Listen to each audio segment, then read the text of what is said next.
जी नाज़रीन हींअर असां मौजूदु आहियूं प्यारो शाग ते हींअर S D O Ghulam Nabi विगो साहिब सां मौजूदु आहिनि। प्यारो शाग ते पाणी जी शदीद खोट आहे, जेके वाटर जा धिका आहिनि उहे भॻा पिया आहिनि ऐं प्यारो शाग में पाणी मुकमल जेको आहे आडी 57 तव्हां ॾिसी सघो था कैमरा जट सां त उते पाणी 3 स्केल खां तमामु 0 पॉइंट ते हले पियो ऐं जेके गैरकानी पाइप लॻल आहिनि वग़ैरह जेके बि मसइला आहिनि प्यारो शाग ते हींअर असां S D O Ghulam Nabi विगो साहिब मौजूदु आहे प्यारो शाग जो आहे उन सां ॻाल्हि ॿोल कंदासीं, उन सभिनी मसइलनि जो हल हिन जो कढंदा। जीअं त असां पाणी विच में थोरो शॉर्ट थियो हो मींहनि जे करे, हाणे असां पाणी मथां जेको सो घुरायो आहे, पाणी बि असांजो हले पियो थो ऐं असां वाटर कोर्स डेली ठारायूं पिया था ऐं पाइप लीगल आहिनि उहे बि रिमूव पिया था करायूं ऐं पाणी असां टेलेंडर्स खे ॾींदासीं।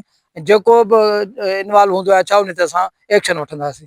प्यारो शाग ते आबादगारनि जी शिकायत इहा आहे त मुसलसल 3-4 महीननि खां पाणी जो मुसलसल मसइलो रहियो आहे। हींअर जेको सारियल जेको फ़सुलु आहे उहो सख़्तु मुतासिर थियो आहे, कमंद बि सख़्तु मुतासिर थियो आहे।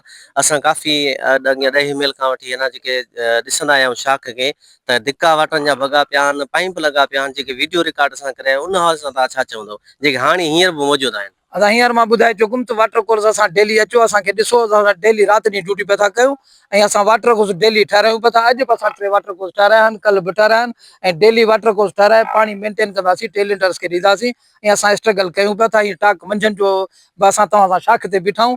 असां हींअर बि वाटर कोर्स ठाराया आहियूं, राहूजा माइनर खे बि क्रास 70 आडी खां हेठि क्रास पाणी कराया आहियूं। असां सभिनी आबादगारनि खे ग़रीबनि खे पाणी मिलंदो ऐं असां स्ट्रगल कयूं पिया था ऐं असां वाटर कोर्स ठारायूं पिया था। तव्हांखे जेकॾहिं ॾिठा अथव ठीकु आहे, तव्हांखे ॾेखारे बि सघूं था। अच्छा, अॻिते जे लाइ जे तव्हां बिल्कुलु तव्हां चओ था असां वाटर ठाराया आहिनि, असां जेके रिकॉर्डिंग कया उन में वाटर भॻल आहिनि ऐं पाइप लॻल आहिनि, पर जे अॻियां पाइप जेके वाटर ठहिया आहिनि तव्हां ठाराया आहिनि त उहे अॻियां जेके आबादगार वरी हुनखे भञी छॾनि था त उन हाल सां तव्हां छा कंदो ऐं कुझु तव्हांजा जेके दारोगा आहिनि बेलदार उन्हनि जे मथां इल्ज़ाम आहिनि त उन्हनि हथु वठी रिश्वत एवज़ के वाटर भञराया आहिनि, पाइप लॻाया आहिनि जेके हींअर ते लॻा विया आहिनि, उन्हनि अमलदारनि जे ख़िलाफ़ तव्हां कहिड़ी कार्रवाई कयो? तव्हां तव्हांजा एस डी ओ आहियो। असां वाटर कोर्स जी जेका ॻाल्हि पिया कयो त असां वाटर कोर्स ठारायूं था, जेको वाटर भॼे थो उनखां सील था करायूं। जंहिंजो ताज़ो मिसाल आहे असां सतवां जे डाउन स्ट्रीम में बि वाटर हिकिड़ो भॻो असां हुनखे सील कराए छॾियो आहे।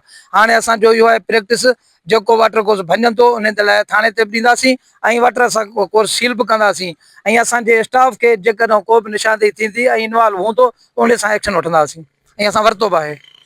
तव्हां एस डी ओ असांजे गुलाम नबी विगे साहिब जो ॻाल्हियूं ॿुधियूं, हुनजो चवणु आहे त जेके वाटर कोर्स भॻल हुयो असां ठाराए चुका आहिनि, जेके पाइप लॻल हुया उहे असां कढाए चुका आहियूं। अॻिते जे लाइ अगरि कंहिं दारोगे बेलदार खे पाइप लॻारायो को वाटर भरियो उनजे ख़िलाफ़ कानूनी कार्रवाई कई वेंदी। एस डी ओ साहिब जो इहो चवणु आहे। वधीक जेका शाख ते असां विज़िट कया शाख ते पाणी जेको आहे उहो मुसलसल तमामु लाथ में आहे, पर एस डी ओ साहिब चवे थो त असां पाणी मथां खां वठी आया आहियूं, पर उहो ख़बर न आहे त अलाए कॾहिं पहुचंदो। बहरहाल उहो हाणे ईंदड़ वक़्त में ख़बर पइजी सघी। तव्हांखे कोशिशि डिजिटल टीवी प्यारो स्टेशन।